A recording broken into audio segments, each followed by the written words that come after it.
तो आज मैं नीति के दोहे बता रहा हूँ। वैसे एक कमरे के अंदर बैठे हैं और अच्छे तरीके से दिखाई नहीं दिया जा रहा है। नीति के दोहे कबीरदास जी के कहो दो आगा माध्यम मैं थाने बताने लाग रही हूँ। कबीरदास जी कहो कि बुरा जो देखण मैं चला बुरा न मिलिया कोय, और जो दिल खोजा आपना तो मुझसे बुरा न कोय। समझ में आ रहा है?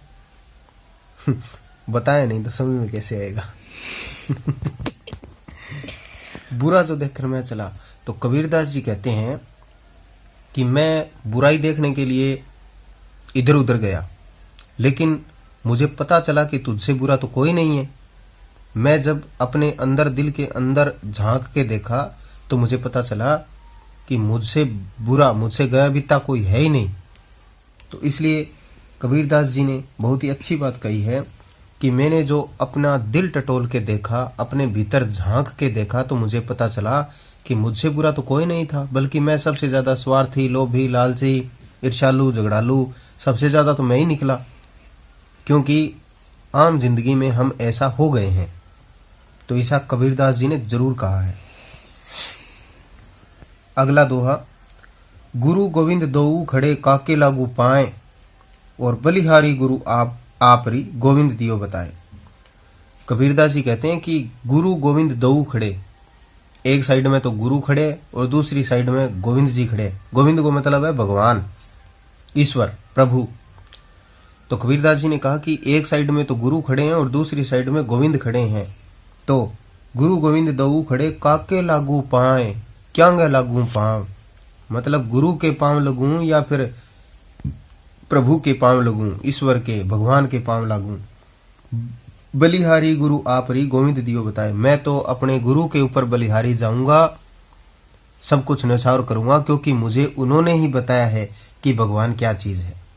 तो इसलिए मैं सीधे सीधे भगवान को पहले चरण स्पर्श नहीं करूंगा, बल्कि मैं किसको नमस्कार करूंगा? पहले गुरु को करूंगा, क्योंकि गुरु ने ही मुझे सब ज्ञान बताया है। सबसे पहले मुझे ज्ञान मुझे भगवान ने नहीं दिया, मैं सबसे पहले भगवान से नहीं मिला, बल्कि मैं तो सबसे पहले गुरु से मिला, और गुरु ने मुझे जो ज्ञान दिया है उसी से मुझे पता चला है कि ईश्वर भी कोई चीज है। तो इसलिए मैं सबसे पहले पांव किसके लगूंगा? गुरु के।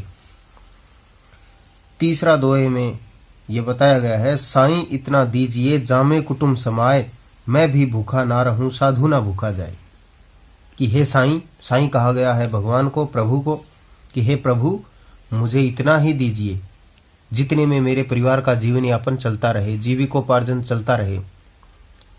साईं इतना दीजिए जामे कुटुंब समाए, जिससे कि मेरी जो जीविका है वो चलती रहे, और मैं भी भूखा ना रहूं साधु ना भूखा जाए। मुझे इतना ही दीजिए साईं प्रभु कि मैं भूखा ना रहूं, मेरे बाल बच्चे भूखे ना रहें, और मेरे घर यदि कोई मेहमान आ जाए, कोई भिखारी आ जाए, कोई भिक्षुक आ जाए, तो वो भी भूखे ना रहे, मैं उसको भी कुछ खिला पिला के भेजूं। हे भगवान मुझे इतना ही दीजिए। तो कबीरदास जी ने बहुत ही अच्छा कहा है।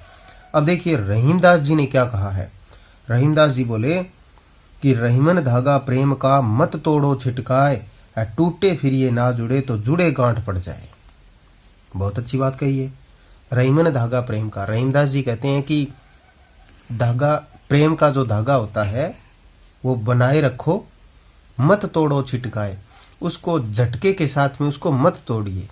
यानी कि एक दूसरे से जो प्रेम की भावना, स्नेह की भावना हमें रखनी चाहिए, वो ज्यों की त्यों रखो।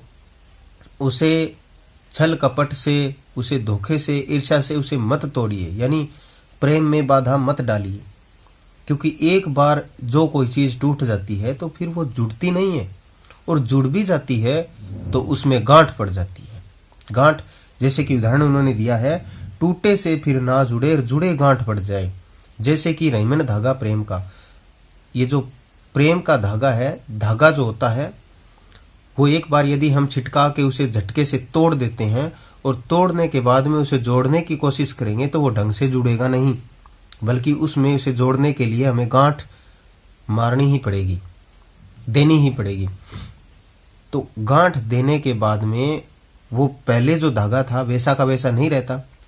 यानी कि जो व्यक्ति पहले थे स्नेह प्रेम भाव से भाईचारे से जो रह रहे थे वैसा नहीं होता है, उसमें फिर गांठ पड़ जाती है, तालमेल अच्छे नहीं होते हैं, घृणा ईर्ष्या झगड़े वगैरह होते रहते हैं। तो बहुत अच्छी बात कही है, रहीमन धागा प्रेम का मत तोड़ो छिटकाए, टूटे फिर ये ना जुड़े, जुड़े गांठ पड़ जाए।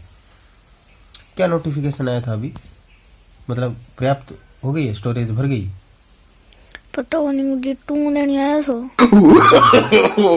नो। तो अगला हमारा दोहा है, रहीमदास जी का ये लिखा हुआ है। उन्होंने कहा है कि रहीमन हीरा कब कहे लाख हमारो मोल, तरवर फल नहीं खात है सरवर।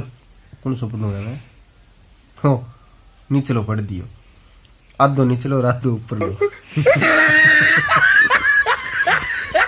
चलो आगे पढ़ा।